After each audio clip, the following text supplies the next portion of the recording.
नमस्कार, मैं राकेश परमार। मित्रों, ऐसे आज तो सबसे बड़ी और सबसे महत्वपूर्ण खबर ये थी कि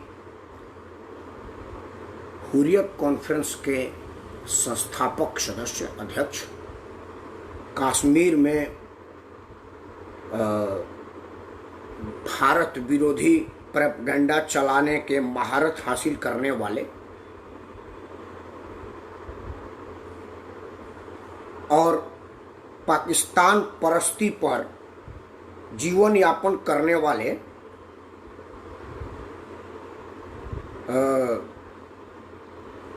गिलानी साहब ने आज इस्तीफा दे दिया है। अच्छी बात है, भगवान उनकी आत्मा को शांति दे। मरेगा नहीं, राजनीतिक आत्मा भी तो होती है। मतलब ये नहीं कि वो मर गया, आप कोई और चीज ना कृपया सोचें। भगवान उनके राजनीतिक आत्मा को शांति प्रदान करे, हम ये दुआ करते हैं। खैर, गिलानी साहब का जहां तक बात है, उसमें उन्होंने अपने पूरे जो राजनीति उनकी थी, जिस तरह की वो राजनीति करते थे, उसमें उन्होंने पूरे में सिर्फ भारत विरोध का ही किया और कुछ नहीं किया।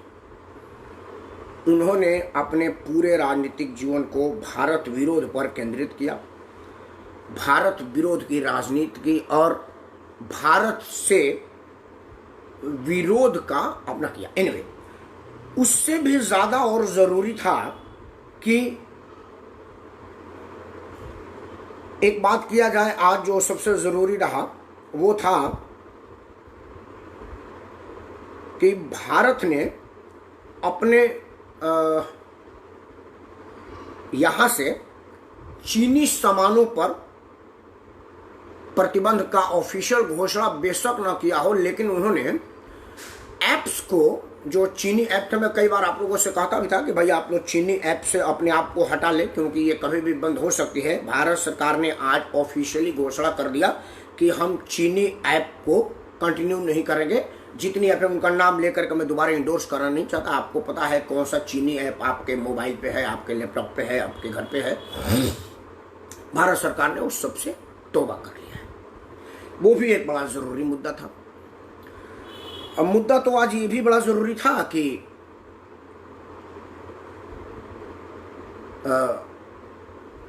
राफेल के एक खेप को आने की मंजूरी अब करीब करीब मिल गई है। अगले महीना इस देश को मिलने वाला है। मुद्दा उस पर भी थी, बात उस पर भी हो सकती थी, लेकिन मैं सोच रहा हूं कि भारत के जो पड़ोसी देशों के साथ संबंध है उस पर चर्चा आपसे करूं।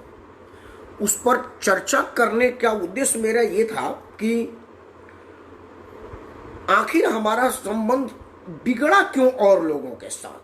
ये एक बड़ा ही जरूरी बात है जिस पर हम सब लोगों को विचार करना चाहिए। इन सब लोगों को सोचना चाहिए कि आखिर ये संबंध बिगड़ने की वजह क्या हो सकते हैं, आखिर ये संबंध बिगड़ने का शुरुआत कहाँ से हुआ, आखिर ये संबंध बिगड़ने की नींव कब पड़ी और कब से हमारे और भारत के संबंध बिगड़ने चले। मित्रों, इन सब बातों को कहने से पहले मैं आपसे कोशिश करूंगा, गुजारिश करूंगा कि कृपया आप अपना यह आशीर्वाद, चंद्रकला जी को मैं सादर प्रणाम बोल रहा हूं, और अपना स्नेह हम पर बनाए रखें और अपने बहुमूल्य विचार जरूर हमको दें, क्योंकि आपका विचार ही हमको प्रोत्साहित करता है, आपका विचार ही हमको ऊर्जा देता है, और आपके विचार से ही मैं गौरवान्वित हो करके और आपके विचार से उत्साहित हो करके मैं इस वीडियो को लगाता हूं, आपके समक्ष बात करता हूं। खैर मित्रों, उन सबसे जरूरी मुद्दा था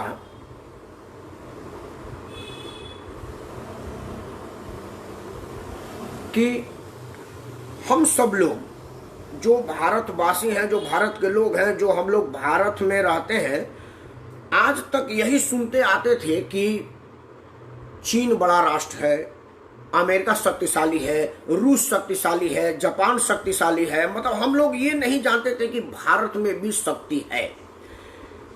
थैंक्स टू नरेंद्र मोदी कि उन्होंने हमें बताया कि जी हम में भी शक्ति है।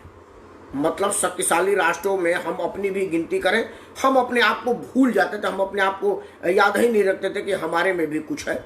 हम अब तक चीन, जापान और दूसरे राष्ट्रों को ही इस बात के लिए श्रेय देते थे। खैर, अब भारत की शक्ति दुनिया मान रही है, भारत की लोहा दुनिया मान रही है, इसमें बताने की आवश्यकता नहीं है। खैर, मैं अब अगली बात जो आपके सामने करने जा रहा हूं वो ये है कि भारत, पाकिस्तान, बांग्लादेश तो एक ही था।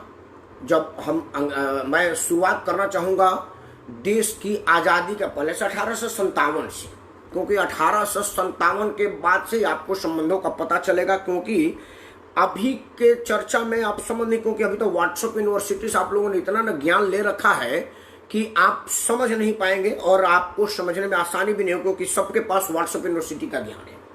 हम सबसे पहले भारत की कल्पना करते हैं 1857 में। उस वक्त भारत, पाकिस्तान, अफगानिस्तान, ये भारत, पाकिस्तान और बांग्लादेश तो एक ही था, वो तो बाद में बना। उस वक्त हम सब लोग जब लड़ाई लड़े थे आज़ादी के लिए, उस वक्त कोई ना तो हिंदू था, ना मुसलमान था, ना सिख था, ना ईसाई था, मतलब सबके सब भारतीय थे।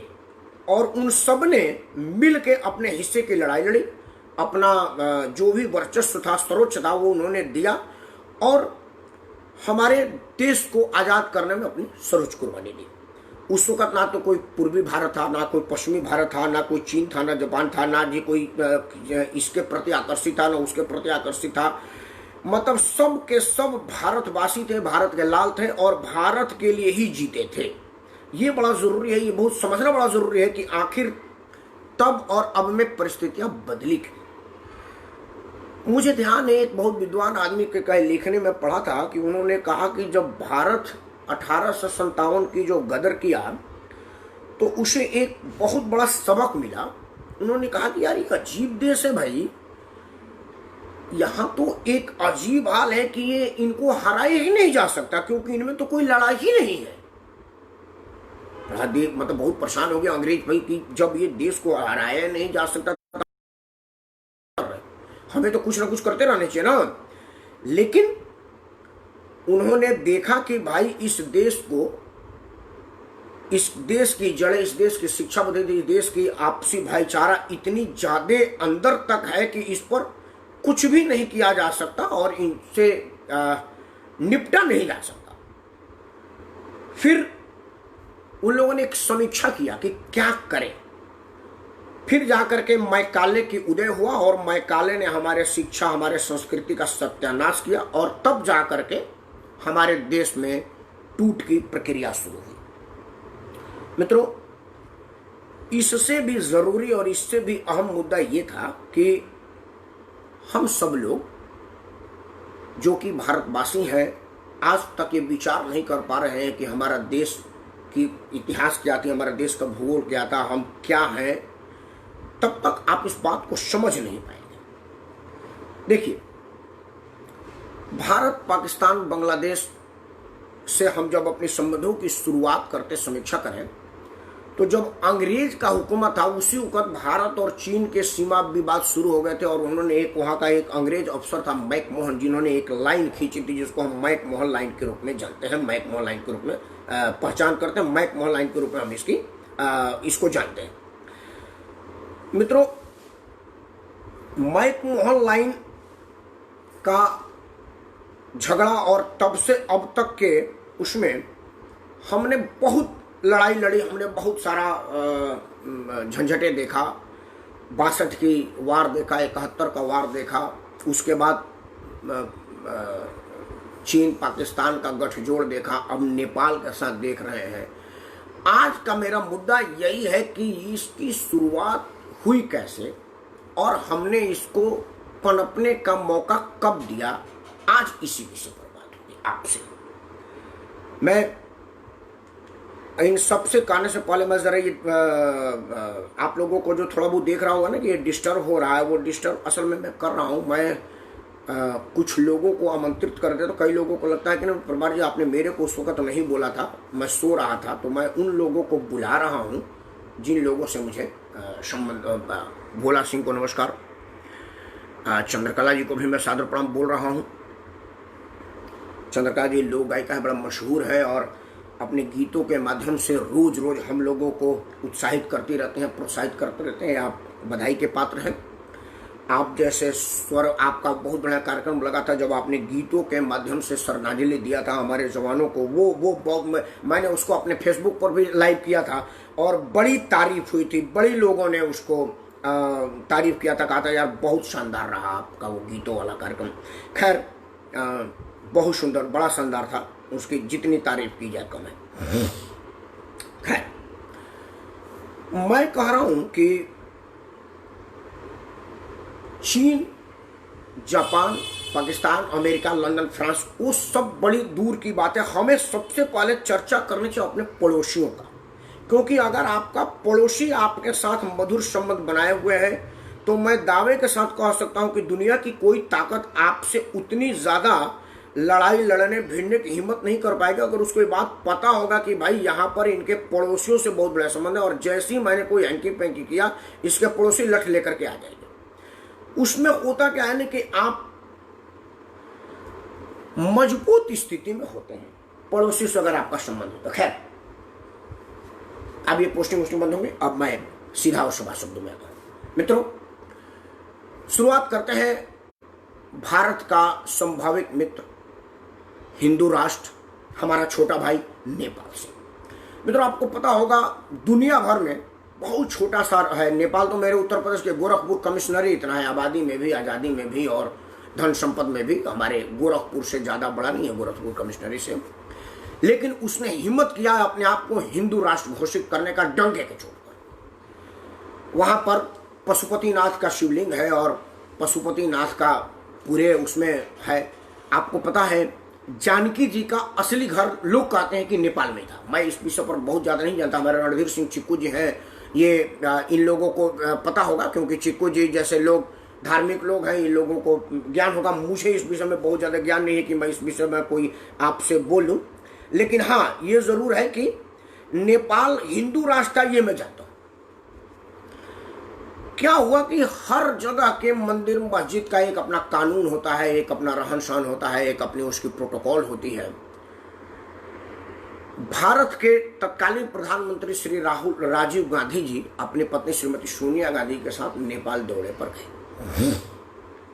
मित्रों, किसी भी राष्ट्र का राष्ट्राध्यक्ष अगर किसी देश का दौरा करता है तो वो राजदूत जो हमारे देश का उस देश में होता है और विदेश मंत्रालय और सभी लोग कुछ चीजें हमारे प्रधानमंत्री को ब्रीफ करते हैं कि आपको ना यहाँ आने से, इनसे मिलने से, इनको करने से, ये करने से हमारा दो देशों का संबंध मजबूत होगा, हमारा राजनीतिक संबंध मजबूत होगा, आर्थिक संबंध मजबूत होगा, फलाना ढिमका। वो ये हर देश का काम है।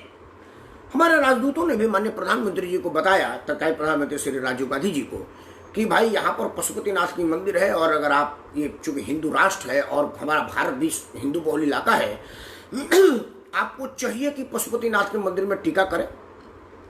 आपको इनमें आस्था हो ना हो से मतलब नहीं, क्योंकि चुनाव के टाइम में कई लोग जाते हैं और वो लोग कहाँ किसी में आस्था रखते हैं, लेकिन फिर भी मिलता है ना वोट के लिए।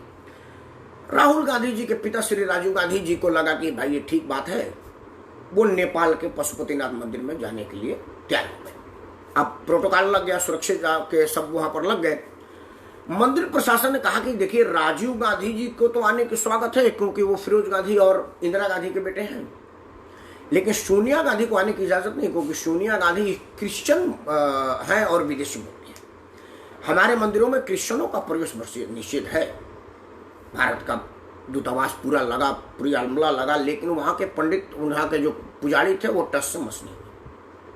वो बोले कि देखिए हमको वोट से, राजनीति से कोई मतलब नहीं है, हमें तो भगवान भोलेनाथ की मर्जी है और भोलेनाथ की कृपा आशीर्वाद है, आदेश है कि यहाँ पर गैर हिंदू का प्रवेश निषेध है। हम आपको प्रवेश देंगे क्योंकि आप इंदिरा जी के बेटे हैं, इंदिरा जी हिंदू थी, लेकिन हम सोनिया जी का प्रवेश नहीं देंगे। खैर राजीव गांधी जी अपने ठसक में, घमंड में, या इस बात में कि नेपाल है ना, हम तो प्रधानमंत्री भारत के हैं, हम गए, वो दरवाजे पे गए और वहाँ के मंदिर के मठाधीश अड़ गए, वो प्रवेश नहीं दिया। राजीव गांधी जी को ये बड़ा बुरा लगा। सोनिया जी को तो और भी बुरा लगा, क्योंकि तब बड़ा ही दुनिया भर में मशहूर हो गया कि सोनिया जी को गेट पर से भगा दिया गया, फलाना ने, मगर बहुत तरह की उस वक्त, अगर आज का सोशल मीडिया और मेन मीडिया होता तो 24 घंटा नहीं 24-15 दिन तक यही चलता रहता। लेकिन शुक्र था कि उस वक्त इतना मीडिया नहीं था, लेकिन फिर भी अखबार, रेडियो, टीवी में हर जगह ये आया कि सोनिया जी को गेट पर रोक दिया गया। खैर, सोनिया जी को गेट पर रोक दिया, वो भी नेपाल जैसे छोटे राष्ट्र। ये बात सोनिया जी को बड़ा नागवार लगा। सोनिया जी कहाँ जाता है, देखिए सोनिया जी ने मेरे से नहीं कहा था, ना राजीव गांधी जी ने कहा था कि सोनिया जी के कहने पर राजीव जी ने नेपाल से संबंध खराब किया, या राजीव गांधी को खुद अपने पत्नी का अपमान बुरा लगा, जो, लेकिन असली आदेश तो माननीय प्रधानमंत्री राजीव गांधी जी का था। उन्होंने नेपाल और भारत की सीमाएं सील कर दी। ना तो नेपाल से कोई सामान भारत जा सकता था, ना भारत से कोई नेपाल सामान यहाँ आ सकता था। अब स्थिति क्या थी, अब उसके पहले का, जो इसको यहीं पर रोकते हैं सील करने से पहले, उसके पहले नेपाल ये जानता नहीं था कि भारत और नेपाल कोई अलग अलग देश है, क्योंकि ना तो कोई बॉर्डर था, ना कोई सुरक्षा बल के लोग थे, ना ही कुछ थे। मैं भी वीरगंज तक गया हूँ अपने पढ़ाई के टाइम में। ये जो चाइनीज टॉर्च है वो सस्ता मिलता था, मच्छरदानी चाहिए, तो हमारे यहाँ से बड़ा नज़दीक है। गोरखपुर होते हुए हम लोग गए हैं, हमारा गोरखपुर में आना जाना होता था। हमारे भाई वहाँ पर एक सब इंस्पेक्टर थे, तो गोरखपुर आना जाना होता था। हम लोग तो सिनेमा देखने के लिए गोरखपुर चले जाते थे। तो नेपाल भी चूंकि सरकारी गाड़ी होती थी, हम लोग आराम से गए। हमें पता नहीं चलता था कि कब नेपाल शुरू हो गया, कब भारत शुरू हो गया। नेपाल में भी भारतीय रुपया चलता था, भारतीय भाषा चलती थी, हिंदी और भोजपुरी वहाँ बोली जाती थी। तो पता चलता था कि मैं अपने गाँव में हूँ, क्योंकि वहाँ पर हिंदी भी बोली जाती थी, भोजपुरी भी बोली जाती थी, हिंदी लिखी जाती थी, हिंदी कही जाती थी। मतलब ऐसा लगता था जैसे कोई भारत का यूपी बिहार जैसा छपरा बलिया गाँव हो, जैसे हम लोग अपने गाँव से बलिया जा रहे हैं तो पता नहीं चलता है, उसी तरह का हमको लग रहा था कि कुछ ऐसा ही है। अब क्या था कि नेपाल में भुखमरी आ गई, सब खाना के बाद खत्म हो गया। नेपाल के सारे लोग भारत पर निर्भर थे, यहीं से सामान उमान जाता था। अब सबके सब बड़ा छटपटाट हो गए। स्थिति ये हुआ कि अब नेपालियों को ये सोचने पर मजबूर होना पड़ा कि क्या हमको भारत पर निर्भर होने से फायदा है। आज तो इसने बॉर्डर सील कर दिया, कल को हवा सील कर देगा, हम तो मर जाएंगे। ये बड़ा ही मतलब पहली बार नेपाल में भारत विरोध पर या भारत के साथ भी किसी और के साथ संबंध बनाया जाए कि शुरुआत शुरू हुई। और यह स्वाभाविक भी है, क्योंकि मान लीजिए मेरे घर का ताला बंद कर दिया जाएगा तो मैं दूसरे ऑप्शन पर तलाश करूंगा। चीन इस ताक में बैठा हुआ था, चूंकि चीन कुछ कर नहीं पा रहा था, क्योंकि वहां के राजा हिंदू राष्ट्र घोषित कर चुके थे और वहां के राजा की भगवान की तरह से पूजा की जाती थी। और वहां पर प्रश्न ही नहीं उठता था कि चीन अपना एक शब्द कर सके। लेकिन मरता क्या न करता, चीन को वहां पर घुसने पर मजबूरी में नेपालियों ने चीन को प्रवेश दिया, क्योंकि भूखे तो मर नहीं सकते थे, भारत नेपाल सीमा बंद हो गई। अब चीन धीरे धीरे आया, चीन जनबल से वहां पर माओवादी आंदोलन चालू किया, वहां के युवाओं को पैसा दिया, प्रलोभन दिया और घूम घूम करके पूरे नेपाल में भारत विरोधी मुहिम चलाने लगा। उसके बाद भी चीन सफल नहीं हो रहा था। बाद में उस पूरे राज परिवार की खात्मा हुई। मैं उस विषय पर नहीं कर रहा, क्योंकि हत्या उत्या जब तक मुझे इसकी जानकारी न हो, मुझे पास कोई रिपोर्ट न हो, तो ये हत्या उत्या जैसी बातों पर ज्यादा नहीं बोलनी चाहिए, क्योंकि अन्यास और बेमतलब बोलने का कोई फायदा है नहीं। हुआ क्या कि चीन में जब नेपाल के पूरे राजघराने का हत्या हो गया, फिर वहां पर एक सरकार आई। अब जो हिंदू राष्ट्र था, अब वो धर्मनिरपेक्ष राष्ट्र हो गया। धर्मनिरपेक्ष हो, हमें कोई दिक्कत नहीं, बट दिक्कत कहाँ हुई, भारत विरोधी आंदोलन के उपज का वहां पर एक आदमी को प्रधानमंत्री बनाया गया। वो अपने प्रधानमंत्री के बाद, ऐसा नरेंद्र मोदी जी है तो जो चाहते हैं वो करते हैं, सत्ता की शक्ति उनके पास है, इन्फ्लुएंस कर सकते हैं, कोई बात कर सकते हैं। आज कोई भी अध्यादेश आदि कानून बना कर देते हैं तो कौन उनको रोकने वाला है। उसी तरह से वहां पर एक कम्युनिस्ट आदमी सरकार बनाया और उसने धीरे धीरे भारत की स्मृतियों को खत्म करने का प्रयास किया और उसमें सफल भी हुआ। उसका वजह था, हम स्वयं उसको मौका दिए कि तुम हमारे बगैर भी किसी पर सोचो, क्योंकि तुम्हारा गुजारा सिर्फ हमारे से नहीं हो सकता, क्योंकि हम कभी भी तेरा खाना पानी बंद कर सकते हैं। अब आज स्थिति यह है कि नेपाल, जो कि मेरा मित्र राष्ट्र था, मेरा रिश्तेदार राष्ट्र था, हमारे भारत और नेपाल में कई शादियां हुई हैं, नेपाल के राजघराने की शादी भारत में हुई है। अब वो हमारे जमीन पर कब्जा करने की बात नहीं कर रहा है, अपने यहाँ पार्लियामेंट में कानून पास कर दे कि भारत का ये हिस्सा मेरा है।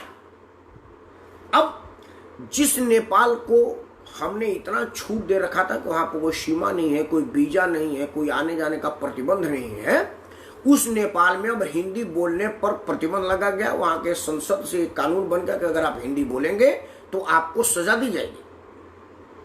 मतलब अब भारत माता की जय भारत में ही है, नेपाल में भारत माता की जय नहीं है। वहां पर पशुपतिनाथ मंदिर की प्रकोप अब धीरे धीरे कम किया जा रहा है, और जितनी वहां पर ऐसी जमीनें थी जो मंदिर के लिए सुरक्षित थी या मंदिर थी, अब उसमें मस्जिदें बन गई, गुरुद्वारे बन गए, क्रिश्चियन मिशनरी बन गए, और अब पूरा नेपाल मिशनरी का अधीन हो गया है, माओवादी आंदोलन का अधीन हो गया है। अब वहां पर भारत की बात करना अपना जान खतरे में डाले जैसा। शुरुआत कहां से हुई? राजीव गांधी जी की नेपाल यात्रा और वहां के मंदिर में सोनिया जी के प्रवेश पर रोक से। ये कोई छुपी बात नहीं, जो मुझे ही पता है, मैं सिर्फ आपको याद करा रहा हूं। मित्रों, भारत और नेपाल के संबंधों को बिगड़ने से पहले, मैं नेपालियों को उपदेश देने से पहले आपको उपदेश देता हूं। मेरे पीछे भगवान भोलेनाथ का परिवार है, उनका मेरे सर पे आशीर्वाद है। मैं आपको बड़ी सीधी और साफ सुनने को कहता हूं कि मैं भारत नेपाल संबंध को बिगड़ने में नेपालियों को 1% और 99% मैं खुद को देता हूं, क्योंकि जब हमारे प्रधानमंत्री ही उसके पूरे सीमा को सील कर देंगे और उसका भोजन पानी बंद हो गया तो भूखे मरेगा वो? ऐसा हो ही नहीं सकता। उसकी मजबूरी थी और वो अपने मजबूरी में ऐसा किया, और अगर ऐसा किया तो इस विषय पर हमको अपने गिरेबान में झांकना चाहिए, नेपाल को बाद में ब्लेम करना चाहिए। क्योंकि उंगली जब ऐसे उठती है ना तो एक उधर होता है, बाकी सारा अपने तरफ होता है। तो ज्यादा अपने में सोचिए। नेपाल भारत के संबंधों की परिभाषा है, आपको समझ में आ जाएगी। अब आते हैं भारत चीन संबंध पर। नेपाल संबंध तो आपको पता ही है। भारत चीन संबंधों की भी शुरुआत अंग्रेजों के टाइम हुई। जैसा मैंने कहा था, वो मैकमोहन रेखा, मिस्टर मैकमोहन एक अंग्रेज अफसर थे जिन्होंने अपने प्रभाव का इस्तेमाल करके मैकमोहन रेखा खींच दिया। भारत तो उस रेखे के सम्मान करता था, लेकिन चीन अपनी विस्तारवादी नीति से कुछ नहीं किया, मानता नहीं, वो बढ़ाता जाता है। चीन और भारत का अंग्रेज के जमाने के पहले से है। मैं चाहता हूं कि डॉक्टर फैजुद्दीन साहब ने मुझे मार्गदर्शन दिया, मैं उनकी बात पढ़ दूं। आदमी है, विद्वान आदमी है, और वो जो कुछ कह रहे हैं वो ठीक ही कह रहे होंगे। डॉक्टर फैजुद्दीन लिखा है कि राकेश जी नमस्कार जी, डॉक्टर साहब, किसी पड़ोसी देश से पिछले 6 सालों में रिश्ते मजबूत हुए एक नाम बता दीजिए। मैं बिल्कुल आपको बताऊंगा। पहले बिगड़ा वहां से, मेरी हेडिंग डॉक्टर साहब ये है कि बिगड़ने की वजहों पर मैं बात कर रहा हूँ। संबंध मजबूत होने की मैं बाद में बताऊंगा। डॉक्टर साहब आप ये लिखिए कि क्या भारत और नेपाल संबंध बिगड़ने की शुरुआत तब नहीं हो गई थी जब हमारे भारत के प्रधानमंत्री नेपाल यात्रा पर गए थे और नेपाल के पवित्र मंदिर में जाने से रोक लगा दिया गया था? क्या आपको इस पर संदेह है? कृपया ये लिखिए। संबंध बनाने की बात अभी जो मैं बिगड़ने वाली करूं, उसका बाद बनाने वाली करूंगा, क्योंकि आप मुझको जानते हैं, मैं हीट एंड रन करके नहीं करता। पूरे मामले को टोटल क्लोजर करके ही खत्म करूंगा, चाहे मेरा वीडियो 2 घंटे का हो। डॉक्टर साहब कृपया लिखिएगा कि क्या आप एक वजह वो नहीं मानते हैं, कृपया ये बात लिखिए। मानते हैं तो नहीं मानते, दोनों आप पर दबाव नहीं है, जो आपको उचित लगा। पढ़े लिखे समझदार आदमी, आप दबाव में थोड़े आएंगे। अब भारत चीन की बात करते हैं। चीन धीरे धीरे धीरे धीरे बढ़ता है, जैसे अभी भी बढ़ रहा है, और हम चीन के साथ संबंध बनाने के पड़ते, मतलब वो हमारे संबंध बिगाड़ने पर लगा, हम बनाने पर लगे। 1962 से पहले 61 में भारत चीनी भाई भाई का नारा लगा। चीन के राष्ट्रपति भारत आए थे और हम भाई भाई हैं, हमको लड़ाई की क्या जरूरत है। वो चीन गया और वहां से अटैक कर दिया। उसमें पंडित जवाहरलाल नेहरू को मैं दोषी नहीं देता। पंडित जवाहरलाल नेहरू भारतीय मानसिकता कहते हैं, साफ स्वच्छ दिल के आदमी थे। उनको ये लगा ही नहीं कि इस तरह की बात भी हो सकती है। खैर, अब उसके बाद का क्या हुआ कि हमने हमेशा चीन के साथ संबंध बना रहे कि उत्कोच देते रहे। उत्कोच मतलब घूस। हमने कुछ दे दिया, हमने कुछ दे दिया, हमने कुछ दे दिया। उसके बाद आदरणीय मनमोहन सिंह जी की सरकार आई, वो तो पेपर में है। रक्षा मंत्री का पार्लियामेंट में बयान है कि देखिए, हमको भारत चीन सीमा पर सड़क उड़क बनाने के झंझट में नहीं पड़ने चाहिए, उस सड़क का कोई मतलब होना चाहिए।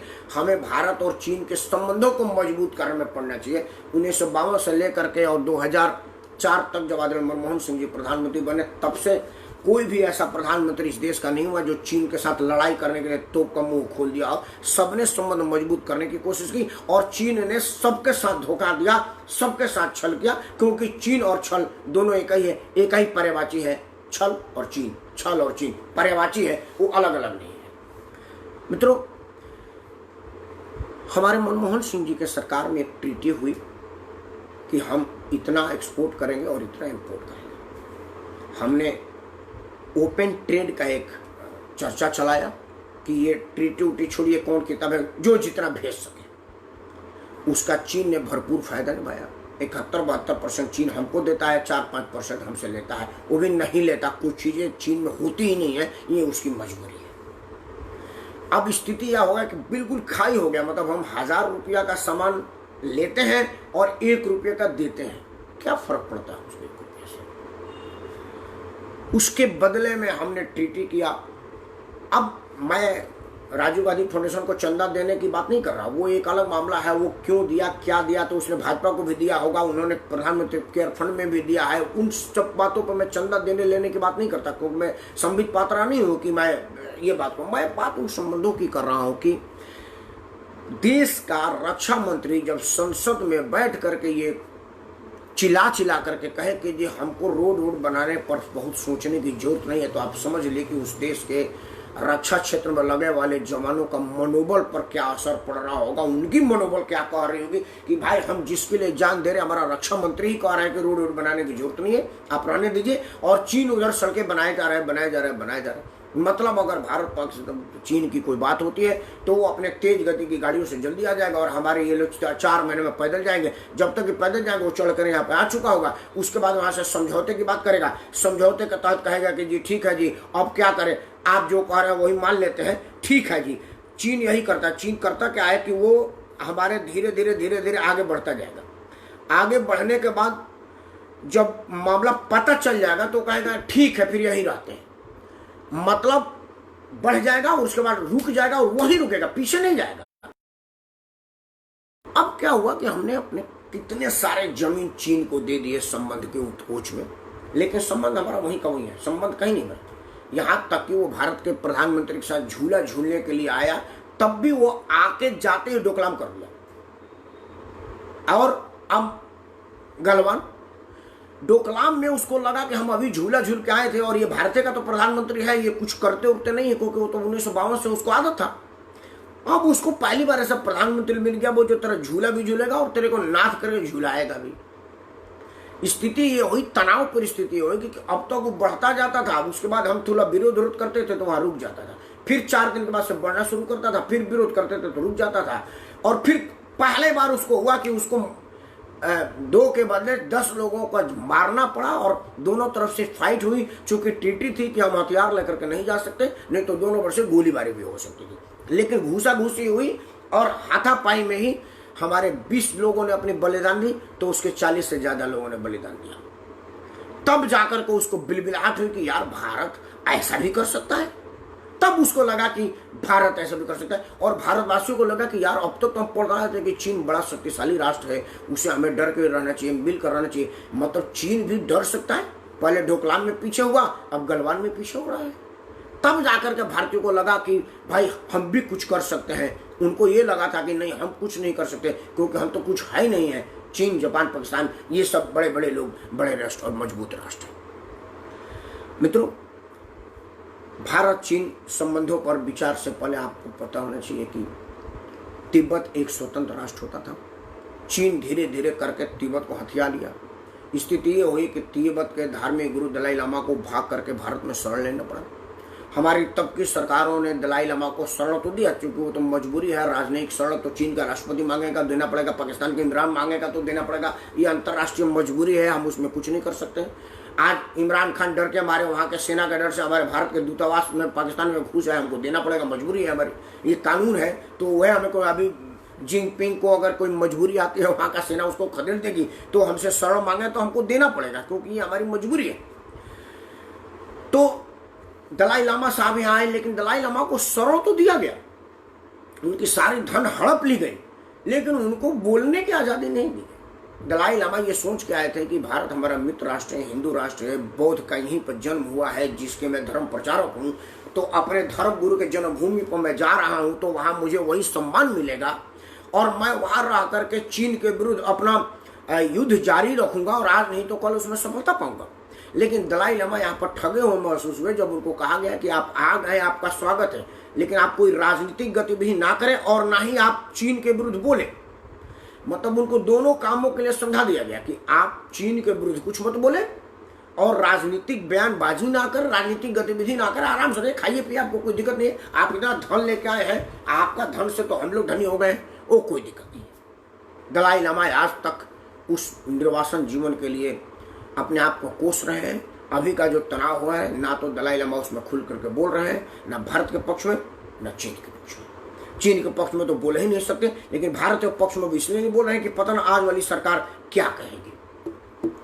मित्रों, हमने अपने पड़ोसियों से अपने संबंध खराब किया, पड़ोसियों ने हमसे संबंध नहीं खराब किया। आज चीन के दलाई लामा के छाती पर हाथ रख करके आराम से पूछवाइए कि तुम क्या कहना चाहते हो, तो उसका आत्मा रोएगा कि मैं बहुत गलत निर्णय लिया कि मैं भारत में भाग करके आ गया। मैं किसी और देश में जाता तो देश मेरा साथ देता। भारत वाले लोग रहने को तो सड़ दिए, लेकिन बोलने की आज़ादी नहीं दी। चीन के विरुद्ध हम हमेशा से हमारी एकदम सिक्की पिट्टी बन जाती थी। हमें डर लगता था कि दलाई लामा कोई चीन के विरुद्ध ना बोले। यहाँ तक कि हमने तिब्बतियों लोगों को चीनी दूतावास में प्रदर्शन करने की भी इजाज़त नहीं देते थे। उनको प्रदर्शन से पहले रोक देते थे कि यार प्रदर्शन ना कर देंगे तो चीनी मीडिया में चल जाएगा, तो पता ना हमारा क्या हो जाएगा। हम तिब्बत खोए, हम नेपाल खोए, अब आते हैं पाकिस्तान पर।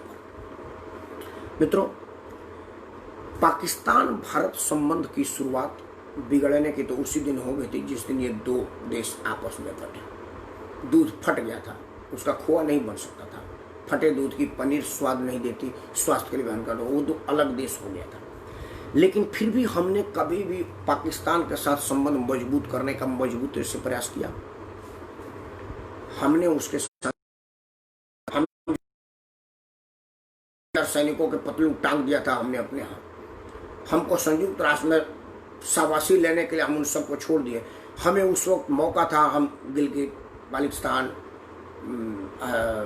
चीन, पाकिस्तान ऑक्युपाई कश्मीर और उन जगहों को मुक्त करा लेना जिसके वजह से पाकिस्तान हाइट पर आता है। मैं हमारे गांव के एक फौज में सिपाही थे।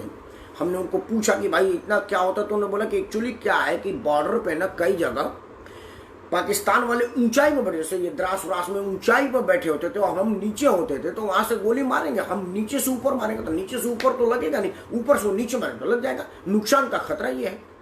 जब ये सामरिक महत्व की बात को हम जानते थे तो हम इस विषय पर भी विचार करते कि भाई उन सब चीज़ों को मुक्त करा लिया जाता तो आज पाकिस्तान की हिम्मत ऐसे तो औकात नहीं होती कि हमसे बोलता। लेकिन हमने हमेशा से पाकिस्तान को चुनावी मुद्दा के लिए रख दिया कि जब भी कोई बात होगी तो हम पाकिस्तान को देख लेंगे। आज दोस्तों ये सरकार भी भारत में करेंगे से ज़्यादा पाकिस्तान को ये करने के इस विषय पर समय जाया करती है। वो ये नहीं करती कि हम जो करेंगे वो हम अपने भारतवासी के लिए करेंगे। पाकिस्तान से हमको क्या मतलब है? पाकिस्तान जिस दिन बट के चला गया। अब हमको पाकिस्तान से क्या मतलब? हमें भारत में क्या करना है, क्या करें, हमको इस विषय पर विचार करना चाहिए। लेकिन हमने कभी इसको ध्यान नहीं दिया। हम पाकिस्तान को सबक सिखा देंगे, पाकिस्तान की औकात बता देंगे, पाकिस्तान की इकोनॉमी बर्बाद कर देंगे हम इसे, और हम लोग खुश भी हो जाते हैं कि हमारे प्रधानमंत्री ने पाकिस्तान की औकात बताने की बात कही। लेकिन पाकिस्तान का औकात बताने से हमारा क्या लाभ हुआ, ये हमने कभी अपने आप में नहीं चर्चा की, हमने अपने लोगों से चर्चा नहीं की। मित्रों, आप भारत, चीन, जापान, पाकिस्तान छोड़िए, अपने घर के पड़ोसी से अगर आप नहीं चाहेंगे तो आपका संबंध मजबूत नहीं होगा। अगर आप चाहेंगे कि पड़ोस से आपका खटपट चलता रहे तो आपको आराम से नींद नहीं आएगी। जब भी कुछ खुटखुट होगा तो लगेगा कि यार पता ना क्या हो गया। पड़ोसी को बंदूक लेकर तो नहीं आ गए। पड़ोसी बदला नहीं जा सकता, अटल जी कहे थे। पड़ोसी से संबंध बनाया जा सकता है, और संबंध बनाने की बढ़िया अब शुरुआत हुई है। आंख में आंख डाल करके, सामने बंदूक से बंदूक तान करके, सीना से सीना लगा करके, आंख में आंख मिला करके। ये नहीं है कि हम हाथ जोड़ के कोच दे दें और डर का मारे दें। अब मैं दावे के साथ कह सकता हूँ कि भारत और चीन का संबंध जब इस टसल के बाद निखरेगा तो बिल्कुल उसी तरह से होगा। सोना आग में तपता है तो वो कुंदन बन जाता है, तब भारत और चीन का संबंध कुंदन की तरह से निकलेगा। ये मैं दावा के साथ कह सकता हूँ। क्योंकि जो संबंध झगड़े के बाद होता है उसमें मजबूती और मधुरता ज्यादा निजी अनुभव है हर भारतीय का। हमें अपने पड़ोसियों के साथ इस कीमत पर नहीं कि जब भी हमारा कुछ संबंध मजबूत करने की बात हो तो हम कुछ उत्कोच दे दें। नहीं, पहली बार हम उत्कोच नहीं दे रहे हैं, उनको मुकाबला दे रहे हैं, उनके साथ मुकाबला कर रहे हैं। आज चीन बातचीत करने की बात कर रहा है। आज चीन सोचने पर मजबूर हुआ कि क्या ये वही भारत है जब चाहते थे 2-4-5 किलोमीटर जमीन हड़प लेते थे। वो सोचने को कि वही सेना है, वही लोग हैं, भारत की सब कुछ वही है, कुछ नहीं बदला है। सिर्फ बदला है तो यहाँ का नेतृत्व बदला है। यहाँ के एक नेतृत्व ने बता दिया है कि हमें कितनी शक्ति है, हमें कितनी काबिलियत है। कुछ लोग कह रहे थे कि ऐप के डिलीट हो जाने से चीन का क्या होगा, कुछ नहीं होगा। लेकिन चीन को ये एहसास हो जाएगा कि हमारे भारतीय एक हो गए हैं और हमारे भारतीय अब हमारे नहीं रहे, वो भारत के भारतीय हो गए हैं। क्योंकि चीन हमारे लोगों को उत्कोच दे करके, प्रलोभन दे करके, महंगे होटलों में पार्टी दे करके, जो अपने पक्ष में लेख लिखवाया करता था। जिस तरह के लोग कहते हैं कि ऐप डिलीट करने से क्या होगा, 10-20 सेना मार देने से क्या होगा, उनको पता होगा कि दुनिया ये समझेगी कि अगर भारत इस तरह का कर सकता है तो हम क्यों नहीं। सोच लेंगे, अगर दुनिया के लोग यही सोच लेते हैं तो क्या होगा। बीच में एक हंसने वाली बात कह देता हूँ। क्या हुआ कि एक जग हुआ तो पंडित जी ने कहा कि काम करें, सवेरे सब लोग अपने अपने गाय का दूध लेकर के आइए, खीर बनेगी शुद्ध गाय की दूध। अब हमारे जैसा कोई आदमी कहा कि यार सब लोग लेके जा रहा, मैं एक बाल्टी पानी डाल दूंगा तो क्या फर्क, कहाँ पता चलेगा। जब सवेरे ड्रम खोला गया तो पूरा पानी से भरा था, क्योंकि सभी ने यही सोच लिया था कि मेरे एक बाल्टी पानी से कहाँ पता चलेगा। पता चला कि पूरी ड्रम पानी से भर गया, उसमें दूध था ही नहीं। सोच लीजिए कि अगर सारे दुनिया ये कह दे कि अगर भारत ऐप रिमूव करके रह सकता है इतनी बड़ी आबादी, तो हम क्यों नहीं। अगर दुनिया से उसका ऐप रिमूव हो जाएगा तो उसकी जो सर्विलांस शक्ति है वो कमजोर हो जाएगी, खत्म हो जाएगी, टूट जाएगी। और अगर सर्विलांस ही टूट जाएगा तो उसका मनोबल टूट जाएगा, उसकी शक्ति टूट जाएगी। क्योंकि आपके हाथ में, आपके घर में उसको पता है कि आप कितना रुपए का ट्रांजेक्शन करते हैं, कौन सी वीडियो देखते हैं, क्या है आपकी सामर्थ्य, क्या है आपका स्ट्रेंथ, क्या है। आप व्हाट्सएप पर भेजते हैं, मैसेज भेजते हैं, चूंकि आपके मोबाइल में उसका ऐप है तो सारा डाटा उसके पास जा रहा है, क्योंकि आप ही ने उसको सबको एक्सेस के अलाउ दिया है। आपने खुद अलाउ दिया है। जब आप ट्रू कॉलर रिस्टोर किया तो बोले कि अलाउ एक्सेस, अलाउ फलाना फलाना फलाना, नहीं करेगा तो आगे बढ़ने ही नहीं देगा। तो आपने स्वयं दिया है, वो चोरी से नहीं करा। आपने कहा है कि भैया मेरी सब चीज आप छीन ले, हमारा सब कुछ अब जांच ले। तो आप उनके ऐप्स को रिमूव करिए, उनके सामानों से परहेज करिए, देखिए चीन घुटने पर आ जाएगा। और मुझे बड़ी खुशी है कि अभी का नेतृत्व तो उसको घुटने पर ले आ दिया है और अभी उसका नाक रगड़ना बाकी है। अकेले मोदी से नहीं होगा, अकेले सेना से नहीं होगा। हम सब 130 करोड़ लोग भारत के सेना है। हम सब 30 करोड़ लोग दोनों हाथ उठा करके कहें कि मोदी जी हम आपके साथ हैं, हम अपने सेनाओं के साथ हैं। देखिएगा चीन को मिनट लगेगा आपके सामने घुटने पाने में। मित्रों, पड़ोसियों के साथ संबंध मजबूत हो, लेकिन उत्कोच देकर के नहीं, डर के मारे नहीं, मजबूरी में नहीं। मामला मुकाबले का हो, मामला बराबरी का हो, तब जाकर के संबंधों में मधुरता आएगी, संबंधों में स्थिरता आएगी। हमारे पूरे पड़ोसियों के साथ संबंध मजबूत हो। इन्हीं दुआओं, इन्हीं मनोकामना के साथ मैं राकेश पवार ये दुआ करता हूँ परमपिता परमेश्वर और भोलेनाथ से कि हारेगा कोरोना, जीतेगा हिंदुस्तान, मेरा भारत महान। और आप सबको सादर जय श्री राम।